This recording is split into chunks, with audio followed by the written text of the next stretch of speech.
Hello students, today we will continue the third sem electrical paper, that is electrical engineering material, which is for third semester diploma students. Now already we have discussed about the resistivity and what are the factors which affects the value of resistivity and different formulas which we have already discussed in our last class. Now today we will understand the types of resistivity materials. Basically there are two resistive elements. One is your low resistivity materials, the other one are known as your high resistivity materials. So what are these two categories of materials will be used and in where? So let us first understand what is a low resistivity material and what is a high resistive material. The material which offers low resistivity to the passage of electric current can be called as your low resistivity materials, and those who offer high value of resistivity can be called as your high resistivity materials. Now I have just differentiated this low resistivity materials to a high resistivity materials. Now let us understand it.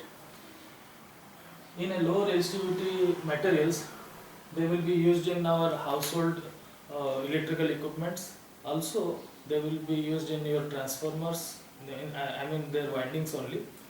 They will be used in the windings of motors, also in the generators, and basically they are used where this power losses is minimum. So I have written it over here also. The power loss are low. So these are the places where low resistivity materials will be commonly used. You will find their applications. Now what are the additional features which are with this low resistivity materials? So first one is your low temperature coefficient. So low temperature coefficient means, as already we have discussed last class, with the rise of the temperature, the resistance value should not increase or decrease much. Already we know the conductors are having positive temperature coefficient. So it means that with the rise of the temperature, the resistance of the material will go on increase. So if we increase beyond a certain limit, what will happen? We will have different kinds of value while the motor is on running condition. So we should have some limited value, or it should have been controlled to some extent, right? So the material should possess low temperature coefficient. It should not be very vast, or it should not go on increasing and increasing. So it should have some certain limit values. Now the second point is sufficient mechanical strength. Students, the strength of the material is also a very important thing which we should consider. Why? Because if the strength of the material is not sufficient, then what will happen? It will break up, and the instrument will go on for repairing frequently, right? So you know it's amongst gold and your copper which is the best conductor. So gold is the best, but if you will use instead of copper this gold, what will happen? This gold is since this gold is very soft, what will happen? This gold will break up.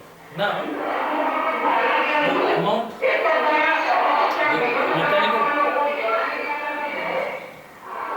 mechanical strength of the material should be sufficient. Now the third point is ductile. So what is ductile? You might be knowing in your previous semester. Ductility is the property of a material by which it can be drawn into thin wires. So it should be the property of a material of this low resistivity material, because we can draw into different shapes and sizes. Otherwise the material cannot be brought thinner or into a rectangular piece of conductors or any desired shapes. So it should have ductile properties. Now coming to solderability. So it is a very important thing, because solderability means it should be able to get joint easily. Right, what I said? The material which we will be using, which is having low resistivity already, should be able to solder it properly. Why? If we cannot do the soldering, or the material do not possess this quality, what will happen? We cannot use for longer distances. Suppose I will use it in a transmission line, and I have a certain limits, and after that the conductor have to be joined. So what I have to do? I have to go for a joint. So now if its solderability property is not good enough, then we cannot use that material. So solderability is the another point. So the fifth point, which is also important, is the resistance to corrosion. Now if the material is exposed to the surroundings throughout the year, it may subjected to corrosion. So to avoid this thing, or we should have the property that it should not affect to corrosion. So these are the some of the basic features which this low resistivity material should possess. Now, example of low resistivity materials can be your copper, gold, silver, aluminum. So these are the some of the basic common examples which you will find in your motors, generators and all the equipments. Now coming to high resistivity materials. So these high resistivity materials are used in the places where the resistance or the heating devices are used. So where the resistivity is very high. So they are also used in starters, rheostats and filaments. You know filaments, that incandescent bulb. So there also the heating value is very high and they will get heated up very quickly. Why? Because they are having high resistivity values. So now coming to their features are low temperature coefficient, similar to this low resistivity metals also. They also have low temperature coefficient. With the rise of in temperature, their resistance value should not be very high. Otherwise, they can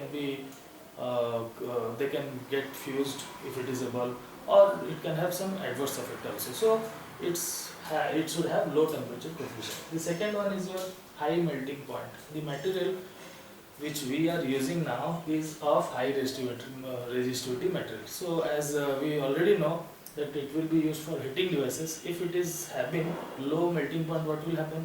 It will just melt it up, and if it is melt up, then the things we are about to use will not be able to use it, right? So it should have high melting point and there should be no tendency to oxidation. It is also a very important factor, that it should not form oxidation, or it should not readily get oxidized, right?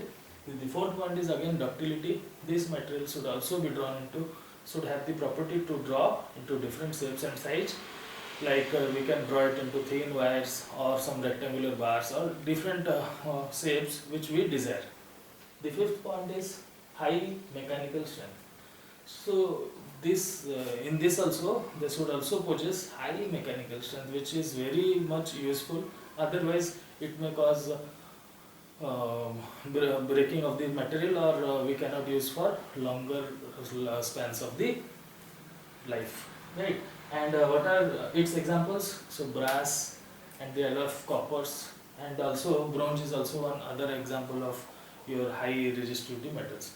Now students, last question, which after which we will conclude our this video, is what will happen if we will replace a low resistivity metal with an high resistivity metal, right?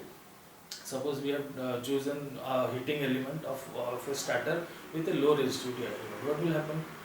So it will work, but we have to take it some more amount of wires in terms of length for the amount which would have been required in a high resistivity metal. So the amount of the metal will be increased and it would not work satisfactory also. So thank you.